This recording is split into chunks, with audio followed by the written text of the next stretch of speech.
Hey everybody, this is Sarah Elena. Welcome to the channel. If this is your first video, sorry, I'm just adjusting here, and you're interested in moving to Costa Rica, then you found yourself in the right place. So today's video, I'm going to be talking through some common questions. So I guess number one, I just went through my Facebook group. If you're not a part of it, it's called Moving to Costa Rica. There's actually a lot of them on Facebook now. I'll have the link to it down my group down in the description. I think there's over 50,000 people in there at this point.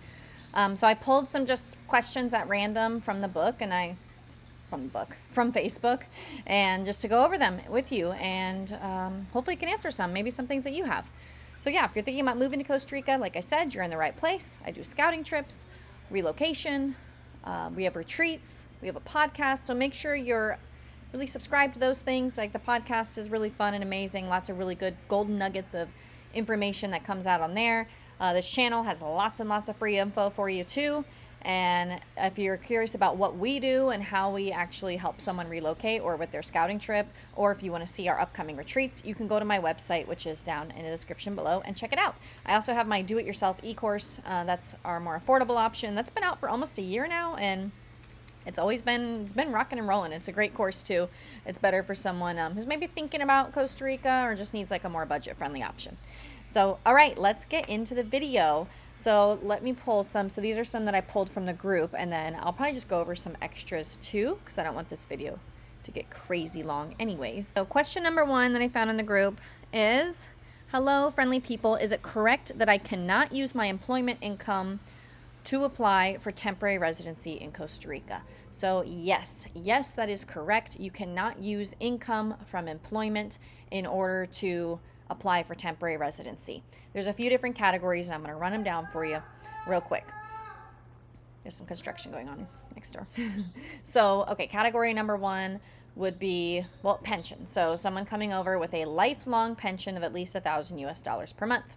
Category number two would be investor. So investor category, that means you're investing at least $150,000 into the country. Could be through a business, property, car, all of that cumulative has to be at least $150,000 invested into the country. That's a way you can have your path to residency. Another one would be rentista. So this is the small investor category. So this one confuses people because in the past, and I still have people on my calls like, oh, can I just put the $60,000 into the bank account and then get my residency that way? So you can't do that anymore. So Costa Rica determined, I would say it was over a year ago, that doing that, you're just putting your money somewhere and having it returned to you. You're not really actually making a small investment. So what the rentista category is you have to show a guaranteed, let's say investment income of at least $2,500 for 24 months. I would recommend obviously having that for 48 months, because if you want to get permanent residency after, you have to show the same type of investment. So what that means, it's not income from a job. It could be maybe dividends from an investment, maybe some people who have an annuity. If someone has a 401k, that also applies. So it's more along those lines. It can't be from a job. It has to be irrevocable, because you could lose your job. Sure, if you get $3,000 per month through your job, you could lose that. Another one of the categories would be if you have a child or get married. So like through family relation. So some people, the clients that we've worked with, have had their kids here in Costa Rica. For that, you go straight to permanent. So yeah, that's kind of just a general rundown of the categories, just so you know, and to also answer this person's question. Okay, question number two. All right, this person says, while I'm planning and waiting for my move to Costa Rica, I'm looking to set up a savings account ahead of time. Are there any banks that I can set up an account without being there in person? As far as I know, no. Costa Rica does need you to be in person in order to set up an account. And the thing is, if you're coming down on a tourist visa, then you are going to be limited on what you can do with your account. So whenever we work with someone, I have got a whole section on banking. We also explain this personally to the people in our one-on-one program. But let's say in our DIY or our e-courses that we have, I have got a whole section that explains the banking, the frustrations, but also my banking hacks to make life easy so that you don't have to deal with all those frustrations. You can set up a savings account. Some banks will let you have an account. Others may not. Others may say, nope, you're a tourist, you can't have an account. Because you're a tourist in Costa Rica. You don't really have a legal status. Once you get your residency, it really opens up the doors to be able to have accounts at pretty much any bank. And thing is, but when you are a tourist, you can also expect that you may not be able to deposit more than $1,000 per month into that account. You know, these, even when you have your residency, you know, you're going to have to, you can't just dump a ton of money in there. They're going to want to know, where is it coming from? What are you doing with it? So you'll have to, if you do plan to move around, let's say a fair amount of money, then you'll want to have a good relationship with your bank and let them know that ahead of time and follow the steps that you need to do that. I have some people go, oh, but I want to buy property in the future. How am I going to get my money down to do that? Well, I have a whole series on how to buy property in Costa Rica, of like multiple part series on this channel. Go check that out. When I start talking about escrow accounts, then you'll understand. So you don't need to have a personal account to dump a bunch of money into it anyways. In most cases, I don't think it's important that you need to rush down and open up a bank account in Costa Rica. If you follow, I guess, the tips and tricks that we have, you don't really need to rush down to do that. Sometimes accounts can become a little bit more of a hassle than what they're worth too. Let's go to question number 3. I like this one because, as you guys know, I have 3 dogs and a cat. So, hello, this is a question that I haven't seen anywhere. We are planning our move in Costa Rica next year. We have 3 dogs. Are there any chances that they could be bitten by a poisonous snake or scorpion in our backyard, for instance? For those of you with dogs, what do you do to keep them safe from these dangerous creatures? So I have 3 dogs as well. Okay, thank God, like thank goodness I've never had, my dogs have never been bit by a snake. They've never been bit by a scorpion. The cane toads, you got to watch out for the cane toads. I have one of them that likes to play with the cane toads if it finds one, and those can be poisonous and deadly. So that's actually the biggest struggle that I've found. So my advice, so I guess how I've kept my dogs safe, I guess I've lived in a multiple different variety of living environments too. I've lived out in the middle of nowhere in the jungle.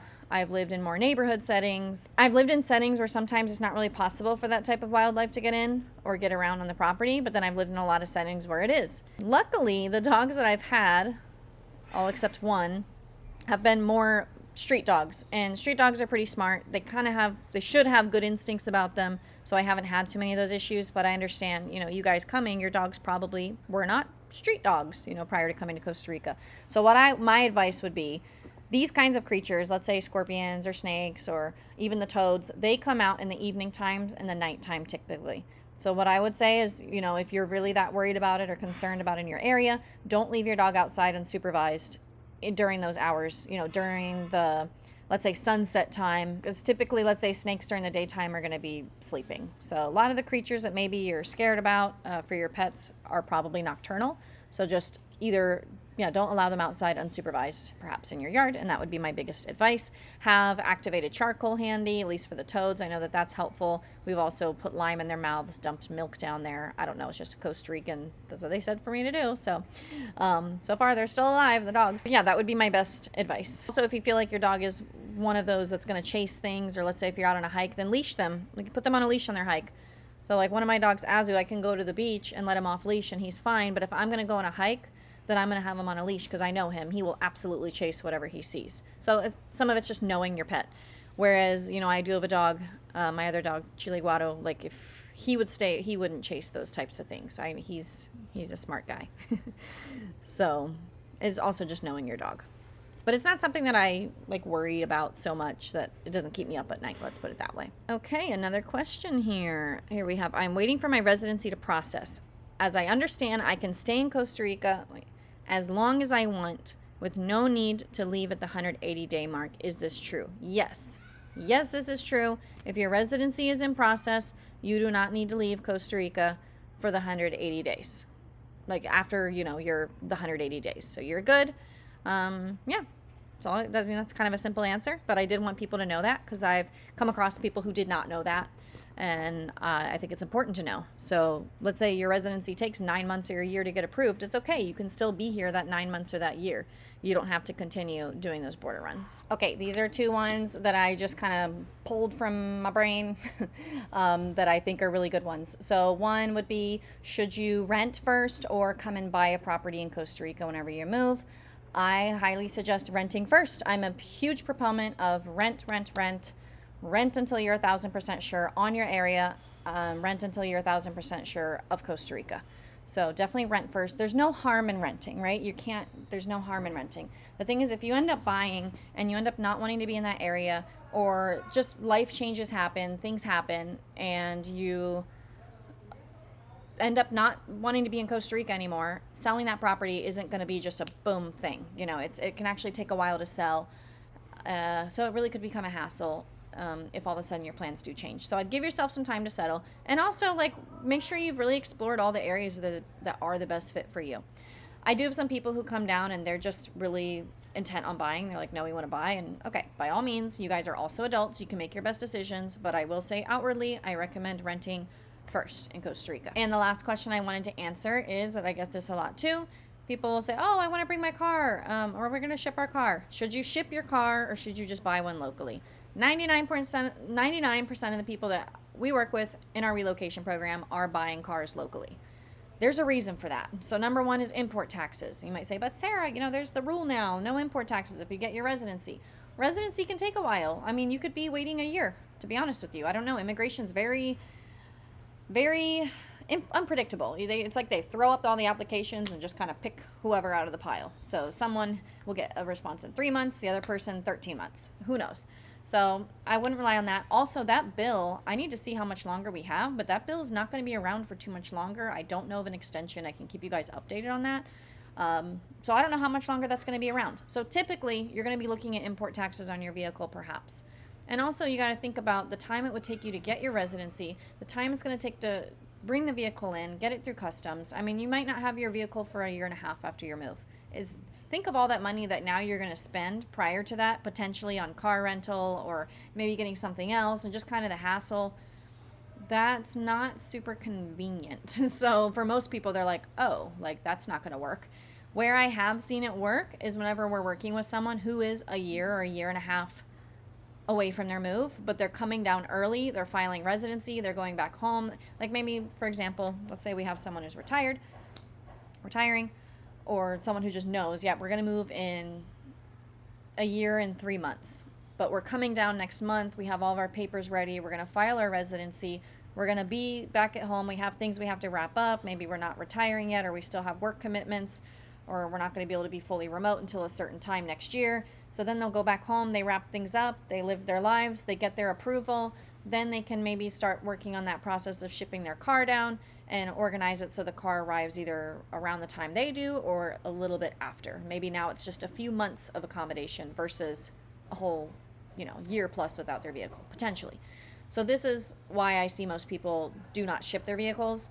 I know the car buying process sounds very scary in Costa Rica because you're going to read a bunch of horror stories online. Luckily, we have amazing connections in that area of expertise. So, the people that we work with, I have not gotten a bad report from them, and it's been a really good experience. So we do make it less scary for you. We can save you the money, the scams, all that stuff. So yeah, those are the last two questions that I wanted to answer. I hope that this information is helpful to you. If you're looking for more information on moving to Costa Rica, go ahead and check out the rest of the channel. And if you're curious about our services, go check out my website links below. I have links. All the prices of our services are always outlined there. A lot of times people will get on a call with me and they're like, oh, how much does it cost? Depends on the cost. I'm like, the costs are all right there. I'm very transparent. It's all right there. If you want to chat about working together, you can set up a call and we can talk about what that would look like. All right. Well, thanks again, and I'll see you guys in the next video.